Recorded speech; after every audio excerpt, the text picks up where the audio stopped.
नमस्कार दोस्तों, रेलवे की पाठशाला पर आपका स्वागत है। दोस्तों, रेलवे भर्ती परीक्षाओं के लिए एक इम्पोर्टेंट नोटिस यहाँ पर जारी किया गया है, जहाँ पर सभी जो भर्ती हैं जिनका डॉक्यूमेंट वेरिफिकेशन होना है, उन सभी के लिए इम्पोर्टेंट इंस्ट्रक्शन यहाँ पर दिए गए हैं। तो चलिए इस नोटिस को यहाँ पर देखते हैं और क्या-क्या यहाँ पर इम्पोर्टेंट इंस्ट्रक्शन दिए गए हैं, उनको यहाँ पर पढ़ते हैं।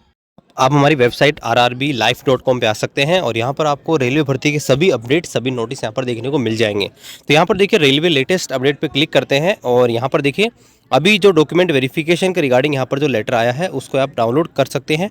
तो यहाँ पर हम डाउनलोड के ऊपर क्लिक करते हैं और आपके सामने नोटिस डाउनलोड हो जाएगा।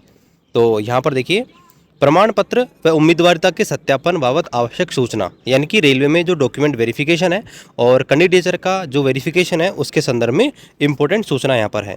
तो यहाँ पर बोला गया है कि अभी विभिन्न प्रकार की जो रोजगार सूचना निकली है, मतलब भर्ती निकली है, जैसे ALP technician, NTPC, group D, तो उनमें क्या है कि अभी डॉक्यूमेंट वेरिफिकेशन और कैंडिडेचर का वेरिफिकेशन यहाँ पर चल रहा है।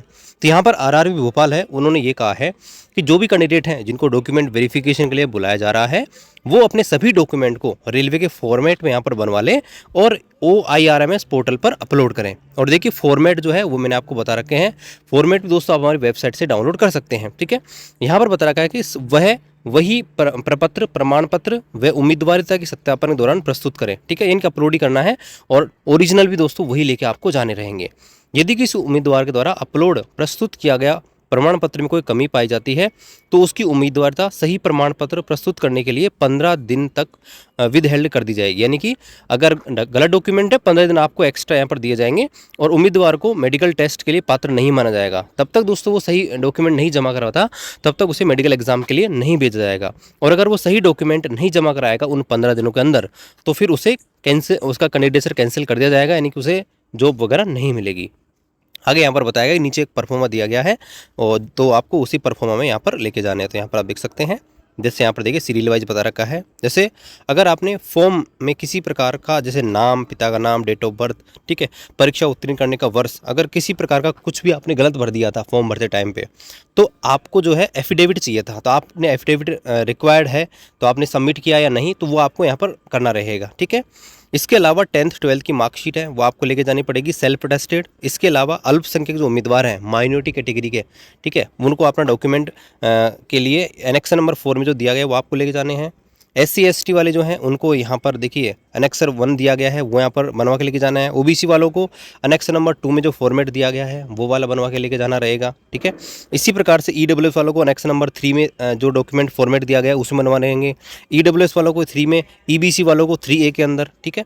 इसके अलावा कृपया अपनी अंक सूची प्रमाण पत्र से ये स्पष्ट होता है कि आपने ये जो सेक्शन योग्यता है 8/4/2024 के बाद प्राप्त किया। देखिए कई बार क्या होता है कि फॉर्म भरते टाइम पे आपकी एजुकेशन क्वालिफिकेशन कंप्लीट नहीं होती है। तो यहाँ पर देखिए अगर फॉर्म भरने की जो अंतिम डेट रहती है, जैसे 8/4/2024 थी टेक्नीशियन की, अगर यहाँ पर देखिए शैक्षणिक योग्यता आपने उससे पहले प्राप्त कर लेते हैं तो ही दोस्तों आप एलिजिबल होते हैं यहाँ पर रेलवे के अंदर। अभी देखिए अभी वीडियो बनाया जिसमें अप्रेंटिस वालों को रेलवे ने बाहर बर्खास्त किया था, ठीक है। तो आपको यहाँ पर जो है वेरिफिकेशन करवाया जाता है यूनिवर्सिटी बोर्ड से, तो इस चीज़ का भी आपको ध्यान रखना है। इसके अलावा यहाँ पर देखिए ऑनलाइन आवेदन में जो भी आपकी कास्ट वगैरह आपने डाली है वो आपको चेंज नहीं करनी है, ठीक है। अदरवाइज़ उनको UR कैटेगरी में माना जाएगा। भूतपूर्व सैनिकों का अगर यहाँ पर बेनिफिट लेना है एक्स सर्विसमैन कोटे का, तो उनका जो है सर्टिफिकेट यहाँ पर होना चाहिए उनके पास, ठीक है।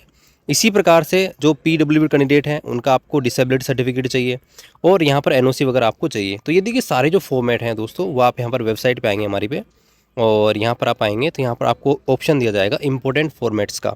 तो यहाँ पे जैसे आप क्लिक करेंगे तो सारे के सारे जो फॉर्मेट है ना वो दोस्तों आपको यहाँ पर मिल जाएंगे। जैसे आप देखिए SC ST certificate, OBC NCL, ठीक है, OBC सेल्फ डिक्लेरेशन, EBC, सारे के सर्टिफिकेट है वो दोस्तों आप यहाँ से डाउनलोड कर सकते हैं, इसी फॉर्मेट में दोस्तों बनवा सकते हैं, ठीक है, ताकि दोस्तों आपको डॉक्यूमेंट वेरिफिकेशन में या भर्ती प्रोसेस की किसी भी स्टेज में प्रॉब्लम ना आए, ठीक है। तो आई होप आपको सारी चीज़ें क्लियर यहाँ पर हो गई होंगी। मिलते हैं आपसे अगले वीडियो में अगली अपडेट के साथ, तब तक जय हिंद, वंदे मातरम।